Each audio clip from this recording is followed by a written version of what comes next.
Hi there, this is Brian Koshley with AVRP Studios. This month we are celebrating Women's History Month, and today I have Liz Marie with us from ABRP. Liz, why don't you take a moment and introduce yourself? Hello, I am Liz Marie. I am a designer at AVRP Studios. So Liz, tell me for a moment, how did design surface for you as a young woman from the standpoint of education and kind of a career choice? It's actually a funny story because my whole family is in the medical field. And so I didn't know anything about architecture. It even like come to me about, who designs buildings, who makes buildings. And it was in seventh grade, our end of the year project. We had to write about someone in history, and we had to choose a name out of a hat. And I got Frank Lloyd Wright, and I had no idea who he was. And then I dove into my project, and it was mind blowing to me. I couldn't believe that people got to do this for a living as a career. And that's what kind of sparked everything from there. And, it was at that moment too, like growing up in a family where, we're all in medicine, you're going to take this route kind of thing. It was just kind of an idea that I was playing with, like, oh, that would be so cool if I could do something like this. But then later on, it's like, okay, now back to what I was going to do. I was going to go to med school, I was going to take over my dad's practice kind of thing. But then I think it was like junior, senior year, my parents started asking me, what do you want to do? You've mentioned design before. Is that something you really want to go into? And that's when I really started doing, I had to do my own research because nobody in my family knew what that entailed. And I was fortunate enough to actually get invited to, I forget what it's called, but it's a leadership convention, I suppose, but you have to get invited into it. And I don't know who wrote the letter, but I got invited to this national leadership conference, and you got to choose your discipline. And so it was, for me, it was between the science or the arts. And I was like, well, I don't know anything about the arts. And let me try this out and see if it's what I really wanted to do. And it was in Chicago, and that was the best place, that I think they could have had it. I love Chicago. And so I went there, and it was that was it. That's when I made my decision. I noticed that just everybody there, there was about maybe 100 or so of us, a little over. And so we all just had common interests. When I'm talking to these people, I don't feel like I'm the weird one, because I don't know. I suppose that those in the arts, there's a part of you that kind of, you feel like a little bit loner. You get into like your projects here and there.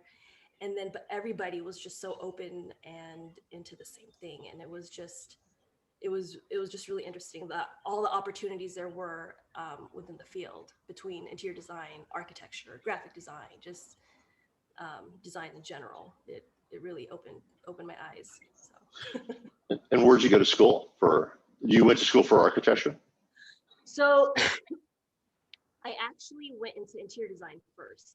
So Okay. my bachelor's is in interior design, and then in the middle of all that, that's when I realized I actually love the architecture side of it. And so for interior design, my first year, I actually went to Arizona State. At that time, just design in general, they were one of the top programs in the nation. And then I realized there's like 400 of us, and they only accepted like 40 students.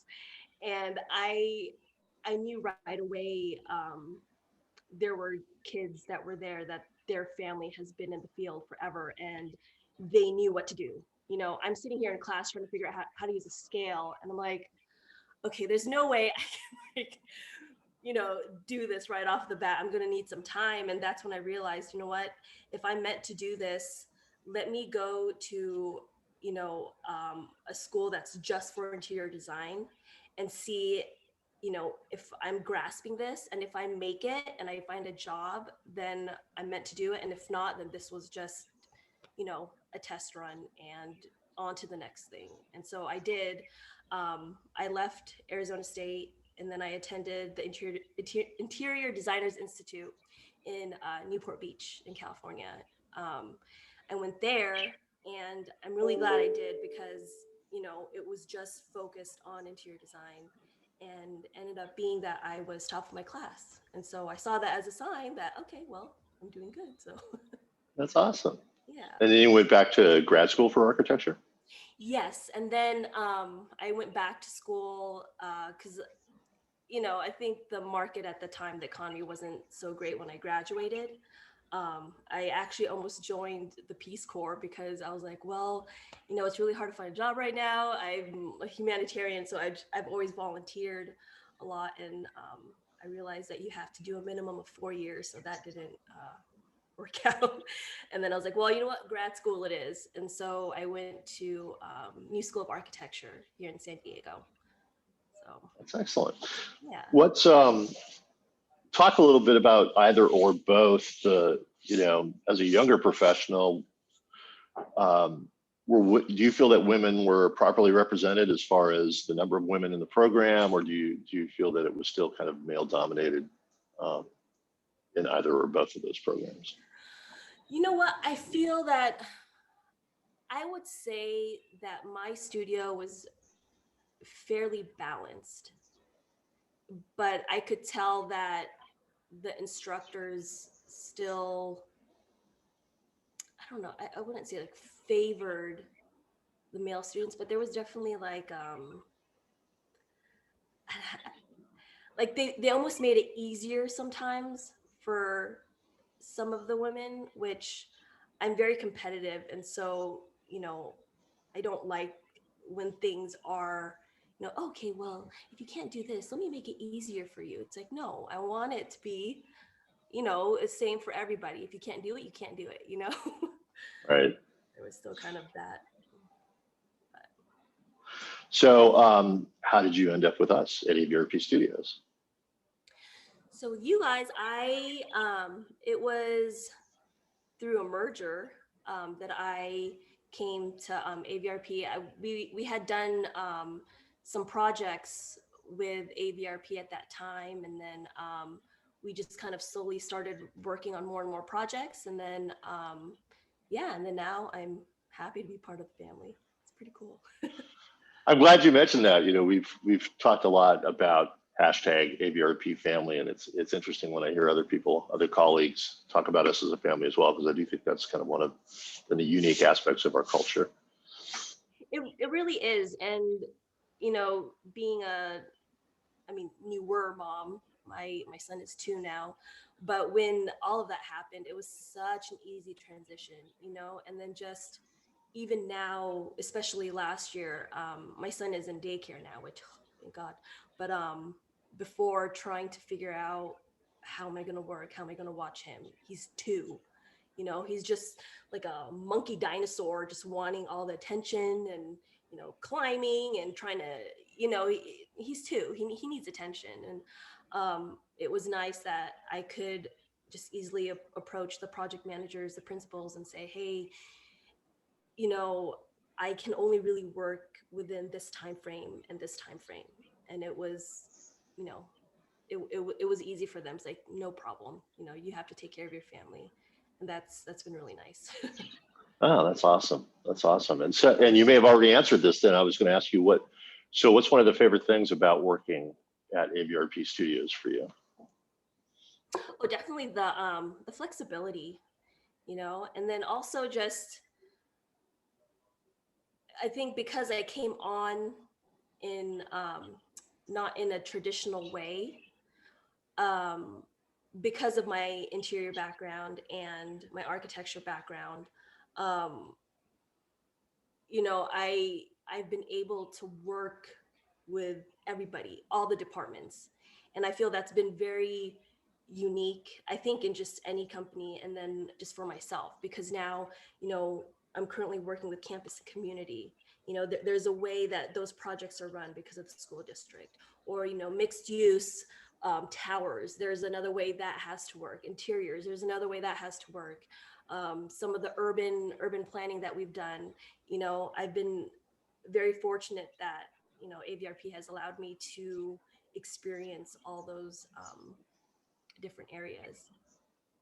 Yeah, I love that despite the diversity of project types that we enjoy, that we're not siloed. That you know, when I talk to people about us, that we will draw individuals from various studios to assemble the best possible team, and I've enjoyed that as well.